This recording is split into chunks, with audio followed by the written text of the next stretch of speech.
All right, we all thought that the flight travel headaches are over since the holidays are over, but yeah, not with that full FAA full ground stop this morning. The halt on flights caused disruptions in people's vacations and business travels, and many times it's more than an arrival inconvenience. It can cause missed work, vacations, and that means some people are out of money. This is what Blanca Cobb is talking about today. She has a master's degree in psychology. Let's get right to it. Blanca, what's a pitfall if you have back-to-back flight issues just in a span of a few weeks?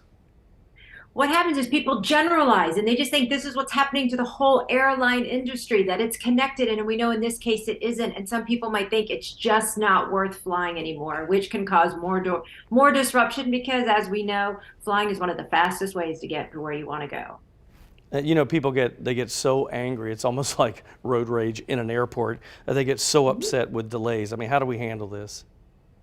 It's human nature to find fault. So you find fault typically to the person closest to you. And that generally, in this case, will be like flight attendants or perhaps airport crew. But here's the thing you have to realize, they have nothing to do with this. So you taking out your anger or frustration is just going to really cause more chaos, more disruption. So instead of finding you another flight or making travel easier, it gets more complicated. So this is just where you just have to take a deep breath and just say, and move forward and say it's not this person's fault. It really comes to you to figure out how to manage that stress yourself. All right, so let's talk about that, because now with all this news, people might anticipate that there's going to be some issues even before they get to the airport. What are some de-stressors that we can do before we even get to the flight? What you can do is see what workarounds you do have with the schedule. So what that means is, let's say your flight might be delayed and you have to be for an in-person meeting. Go ahead and think ahead and say, well, maybe there's a way you can jump on a call or perhaps a Zoom call in the airport, so that way you're still a part of that meeting.